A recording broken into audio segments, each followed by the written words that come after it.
Hi, Josh here, and just to give you a little perspective, I did not read the Watchmen novel until about last October, November. I can't remember exactly when, but I did reread it back then. And I did reread it in the week preceding the Watchmen movie. I went to see it opening day because, well, frankly, those were some pretty kick-ass trailers. But the material itself I was pretty interested in. I thought it could make a good movie, so I went to see it. Anyway, after having seen it for the second time with two different groups of people, both having not seen it. I just wanted to give my thoughts on it. To start, I'm not even going to bother going over the graphic novel. I'm not even going to bother reviewing it, because what hasn't been said. I guess a couple things I could say I don't like about it, but that's besides the point. I'll probably get I'll probably get to that in my review. To start, I thought they did a pretty good job condensing the story. It does take just the main story. You don't get a lot of background info on the Minutemen and Under the Hood, or of course the Tales of Black Freighter isn't in here. And they do change the ending, and this is going to be an extremely spoilerific review, so if you don't want spoilers, don't watch this review. Go see the movie first. I do give it a recommendation. I thought they did condense the story nicely. There is a couple points where you almost wished for some of the background info, maybe the changed events in the graphic novel, but overall I thought it was pretty decent. They did just take all the backstories of the characters and the general mask killer theory plotline, but you know what, that's fine with me. I think they did a pretty good job, and it already being 2 hours, 42 minutes or something like that, then it's already long enough, honestly. I mean, I'll go for a director's cut, because I really did enjoy the movie, but it's really getting up there. I mean, you don't want this turned into another King Kong extended edition where it's like 4 hours long. But anyway, regarding the characters, I thought they were actually pretty decent. I mean, I was actually going into this expecting they would not be fleshed out very well, and admittedly, there's a couple things where it's like if Rorschach and the therapist plotline is cut out almost entirely, and that gets, like I said, I think that lended Rorschach some humanity. They do have the backstory bit, don't get me wrong, but a lot of the after effects of the therapist, I don't know, it just reflected on Rorschach in an interesting way that I thought, but that was kind of sad that was gone. But nonetheless, all the characters were generally well preserved. Night Owl did get a tad shortchanged, but nothing that you'd really notice. I will say, don't go into this expecting a graphic novel and be snooty about it, because honestly, it's two different mediums. You have to consider them entirely separately. As an adaptation keyword there of the material, I thought this was very nice. I thought it tried to preserve a lot of the intellectual bits of The Watchmen while making it a marketable, entertaining action movie. And if that means cutting out a few things, and you know what? If they need to cut that out to release the movie and have a big budget like this, you know what? Sure, go ahead. I would rather have it this than not at all. And frankly, I actually thought there was a couple improvements over the graphic novel. While you do lose a good chunk of the backstory, the ending, I'm going to go spoil this, so again, stop listening if you don't want it spoiled. The original graphic novel, I mean, it worked, don't get me wrong, but I've talked to a lot of people, and they will generally agree with me. It's really silly.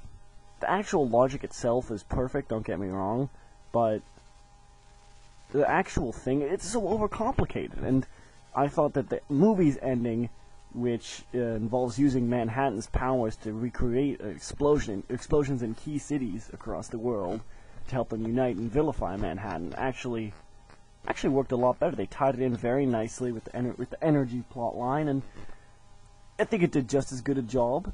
Couple other things changed. Rorschach, when he cracks, instead of leaving the guy a saw and setting the house on fire, he just kills it. He basically butchers him with a giant butcher's knife. Yeah, and that's a reasonable change, because I mean, let's face it.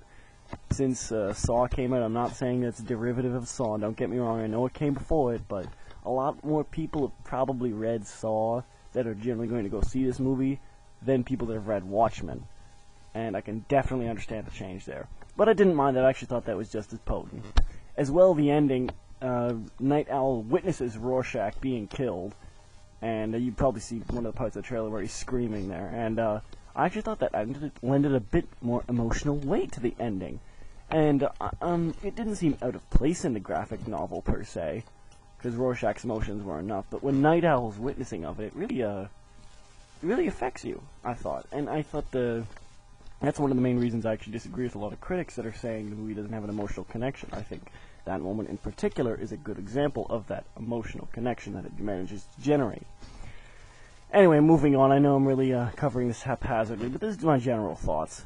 Let's see. The effects were extremely well done.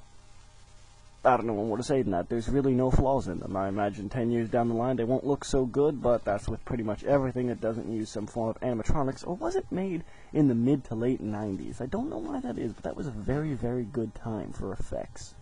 Either way, still very nice, don't get me wrong.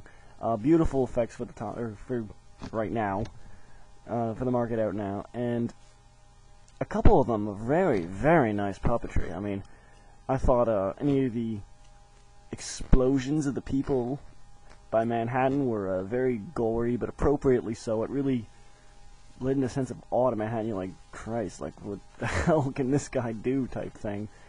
As well, just randomly skipping back and forth to the opening here, they had the whole sequence with the Minutemen's, or the rise and fall of the Minutemen, the rise of the Watchmen. I thought that was a beautiful way to open the song, and with the song The Times Are Changing in the background, absolutely perfect. I could not imagine a better opening sequence.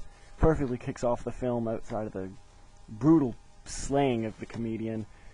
And, yeah, the only thing I really have to complain about this is, actually, one other thing. Veidt here, he really does. I'm not sure if it's just me in retrospect or not, but he gives, like, 3 or 4 evil bad guy glances towards the camera, which really suggests he's the villain quite early on, which I didn't think was necessary, but it didn't bother me too much. Like I said, they didn't have a huge focus on Veidt aside from the end there, so that's fine.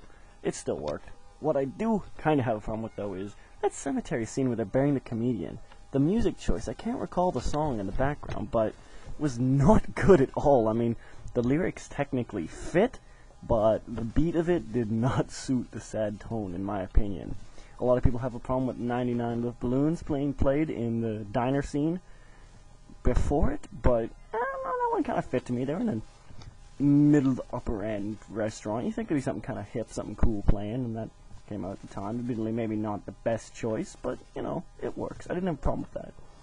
As well, Jimi Hendrix song when they're flying up the Antarctic base, that was fantastic as well. I'm going to try and close this out, even though I really haven't covered this properly.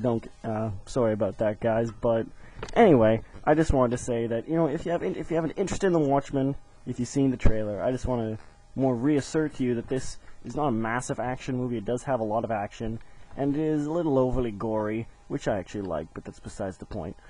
Then it wasn't a graphic novel if you've read it, but, you know, either way you should see it. If you're a fan of the graphic novel, keep in mind that it is an adaptation. It cannot possibly preserve all the plot lines from the graphic novel without being absurdly long. And if you just saw the trailers and think it's going to be good, yeah, you know what, it is, in my opinion. It's definitely worth a see, if anything else, because it's something different. I realize it's a superhero movie, don't get me wrong, but it's got a lot of interesting ideas in it. And if you're looking for maybe a next step up in trying to be intellectual, that's fine. This is definitely a step up. I actually thought this was probably the most complex comic book movie out yet.